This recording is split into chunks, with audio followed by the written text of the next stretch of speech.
St. Francis de Sales, August 21st, 1567 to December 28, 1622. Francis de Sales lived in the Duchy of Savoy in the latter part of the 16th century and in the first part of the 17th. The religious civil wars between Catholics and Huguenots had been raging in France since 1562 and abated only in 1598 with the signing of the Edict of Nantes, when Francis was 31 years of age and a priest of 5 years. Francis's religious and spiritual formation. Francis was born on August 21st, 1567, in the castle of Chablais at Thorens, in Savoy. He received his early education in his hometown and subsequently in Paris at the Jesuit College of Clermont. At the University of Padua, he studied law and continued the study of theology, which he had begun in Paris. In Paris, and especially at Padua, he underwent the great spiritual trial having to do with predestination, a temptation that he overcame by his selfless surrender to God's love. While at Padua, he discovered a small work by the Theatine Lorenzo Scupoli, entitled The Spiritual Combat, published in 1589. Francis carried the little, now famous book in his wallet ever after. Back in Savoy, he accepted the appointment as provost of St. Peter's Church in Geneva, an appointment that, unbeknownst to him, his father had obtained from the Pope. This appointment made Francis the second dignitary of the Diocese of Geneva. Bishop Claude de Granier, whom the Calvinist reform had forced to reside in Annecy, ordained him a priest on December 18, 1593. Francis the Missionary. Provost of Geneva, but residing at Annecy, Francis devoted himself with zeal to the duties of his charge. He preached and administered the sacraments, not only at Annecy, but also in parishes scattered throughout the region. Then he ventured into the Chablais. His missionary efforts in the Chablais, centered in the town of Thonon, constitute a saga of legendary proportions that will be forever linked to his name. The Chablais had been forced to accept the reform by the Calvinists of Bern in 1536. In 1593, the year of Francis's ordination, the region had been returned to Savoy. Without delay, the civil and religious authorities of Savoy made plans to bring the Chablais' 52 parishes back to the Catholic fold. Volunteers were needed. Francis and a cousin of his, also a priest and a canon of Geneva, began the mission in September 1594, at first alone and at grave personal risk, and at the cost of huge personal sacrifice. They obtained many conversions by their preaching, and Francis, setting his sights very high, managed to arrange a meeting with John Calvin's successor, Theodore de Bèze, himself, unfortunately without success. By and by, other missionaries joined the original apostles, so that by 1598, after 4 years of preaching, the reconversion of the Chablais to Catholicism could be regarded as accomplished. Francis, successor to Bishop Granier. In 1599, Francis made a trip to Rome on diocesan business. On this occasion, together with acknowledgments and congratulations from Pope Clement VIII, he received the appointment as coadjutor to the aging Bishop Granier. In 1602, while Francis was engaged in negotiations held in Paris regarding church property in the Chablais, Bishop Granier died. Francis was ordained Bishop of Geneva on December 8, 1602, in Thorens, in the church where he had been baptized. Henceforth, Francis lived and worked as the exemplary resident pastor-bishop, after the example of the recently deceased Cardinal Charles Borromeo, the Archbishop of Milan, implementing the decrees of the Council of Trent. Parish visitations, diocesan synods, ordinations, administration of the sacraments, reform of religious orders, etc. filled his calendar. He devoted long hours to hearing confessions and to catechizing children and young adults. He was sought as a preacher and spiritual director, not just in his own diocese, but indeed throughout France. His letters of spiritual direction would eventually fill 11 volumes of the Annecy edition of his works, and the planning and co-founding of a unique congregation of religious women was one of his outstanding achievements. Francis and the Baroness Jeanne de Chantal. In 1604, while Francis was in Lyons for a course of Lenten Sermons, a young widow, Jeanne Françoise Neframou, Baroness de Chantal, was introduced to him. She immediately placed herself under his spiritual direction. The congregation of the Visitation appears to have been conceived as a consequence of this encounter. It was uniquely intended for generous Christian women who, although physically unable to bear the rigors of the Poor Clare or Carmelite cloister, were willing to engage in the service of neighbor. Francis planned to assign them to the care of the poor and the sick at Annecy. Jeanne de Chantal would be the founder, but Francis did not press the matter, also because he wanted to allow her time to attend to the early education of her 4 children. Meanwhile, the letters addressed by Francis to the Baroness during the years of waiting were and remain a masterpiece of spiritual direction. Finally, on June 4, 1607, assured of Jeanne's holy indifference, he disclosed to her in plain words his plan for the Institute. However, again refraining from any pressure, for 3 more years he helped the Baroness discern and so discover God's plan for herself. At the same time, while putting the finishing touches on his introduction to the devout life, Francis engaged in a careful study of religious life. On June 6, 1610, Jeanne de Chantal, with 2 companions, settled in a small house in Annecy to live the common life as religious. Thus, the Congregation of the Visitation of Holy Mary was born. For the next 12 years, Francis continued to be the pastor-bishop, totally devoted to the governance and evangelization of his diocese, the preacher, the spiritual director of souls, religious and lay, and the writer. Francis died in Lyon on September 28, 1622. Francis began his career as a writer at the time of his mission in the Chablais, where he authored a number of tracts in defense of the Catholic religion. They were later collected and published under the title of Controversies. Another extended work from the same period, 1860, is his defense of the standard of the Holy Cross of our Savior Jesus Christ. Don Bosco was acquainted with these apologetic works, which to some extent shaped his own apologetic. His simple yet profound instructions on religious life for the nuns of the Visitation were preserved by Mother Jeanne de Chantal under the title True Spiritual Conferences. True because inauthentic conferences attributed to Francis were in circulation. But the works that have established St. Francis as the past master in the spiritual life are, of course, the Introduction and the Treatise. The Introduction to the Devout Life is addressed to Philothea, the beloved of God, for example, to any Christian who wishes to respond to Jesus' invitation and strive toward perfection. Francis calls this perfection devotion.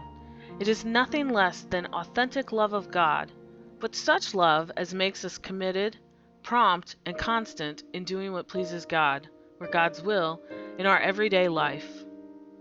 Part 1 speaks of the excellence of devotion and states that devotion is not just for religious.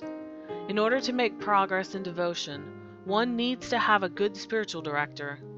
First, one needs to purge oneself of mortal sin, then of attachment to venial sin, then of attachment to useless and dangerous things, and finally of evil habits.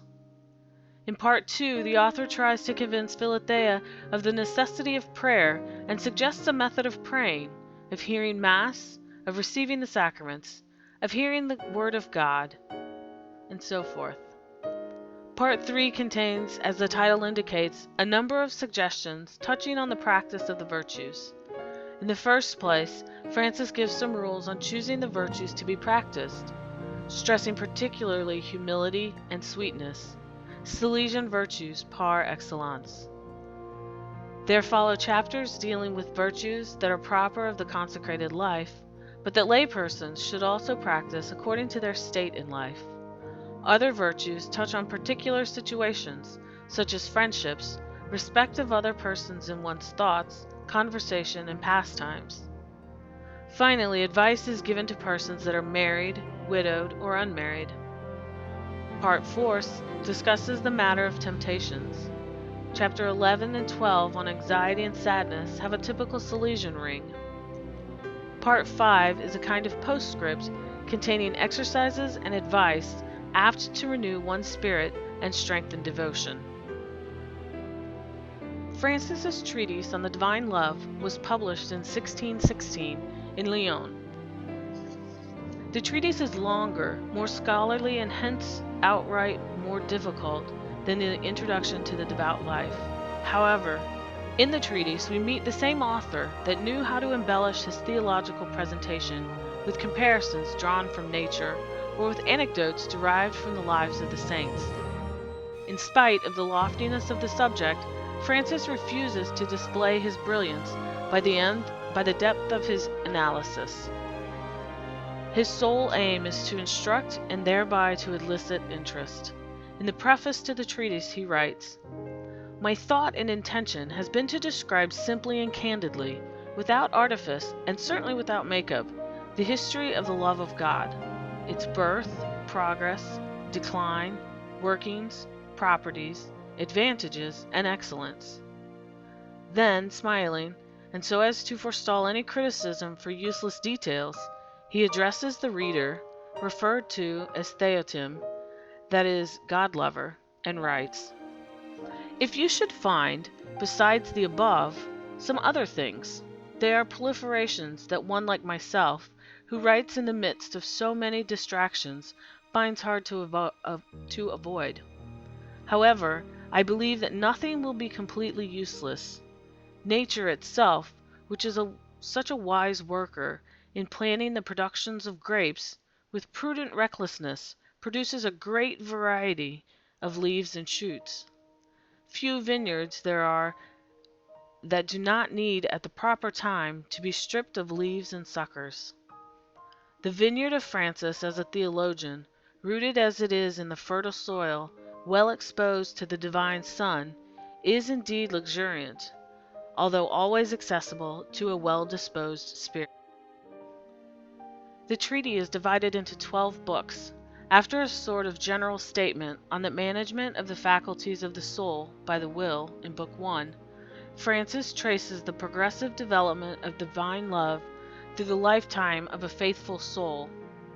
The two main exercises of this holy love are in the form of complacence and benevolence. Books 6 and 7 give an admirable description of mystical prayer. Ideally, such prayer leads to perfect union, to the soul's melting into God, to being wounded by love, and even to a love death. The glorious Virgin Mary offers us a pattern of mystical prayer.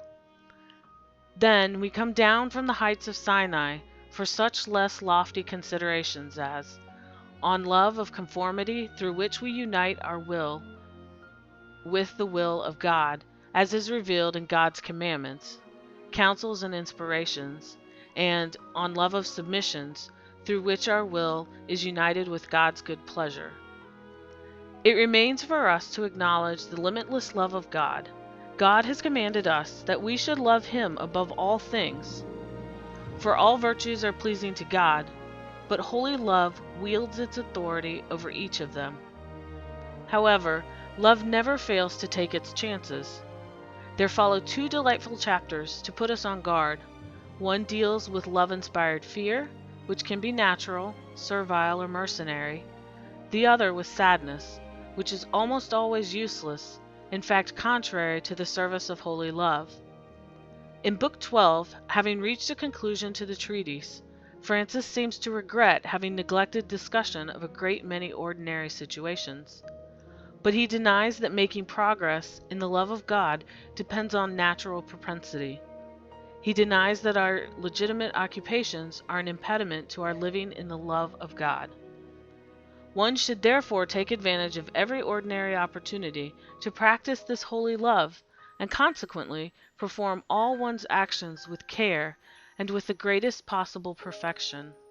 However, when all is said and done, love is very demanding. But, as the title of this last chapter of the treatise assures us, the hill of Calvary is the true school of love. Closing reflection on St. Francis de Sales, Don Bosco, and the Salesians. That Don Bosco was familiar with Francis de Sales' life story and admired the 7-yard saint is beyond doubt. After all, they were fellow citizens of the Kingdom of Savoy. He had heard the panegyrics delivered on the solemn feast of the saint, then January 29th, during the 6 years he spent at the seminary in Chieri.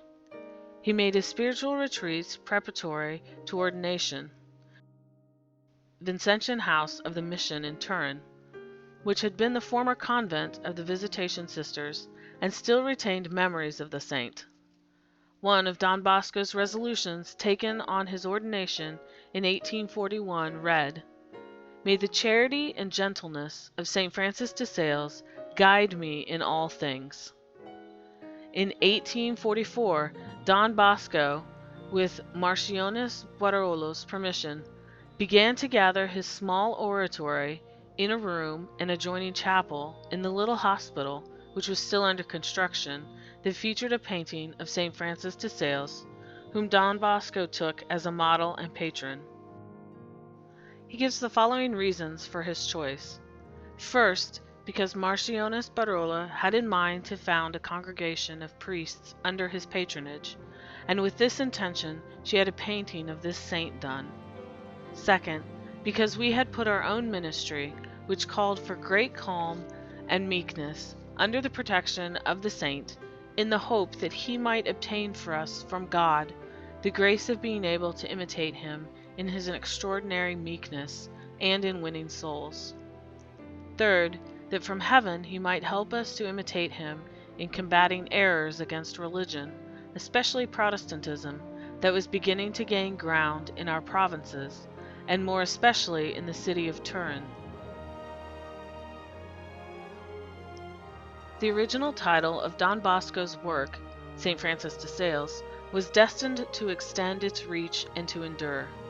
The mother house of the work would be known as Oratory of St. Francis de Sales, or simply Salesian Oratory. The religious congregation founded by Don Bosco in 1859 would bear the official name of Society of St. Francis de Sales, and its members would be known simply as Salesians. St. Francis de Sales is hailed as the patron of Don Bosco's congregation. Salesian fathers, Salesian brothers, Salesian sisters, all find in St. Francis de Sales a spirituality to live by. It is a spirituality for every day, a spirituality of joy and optimism, a spirituality of the young at heart.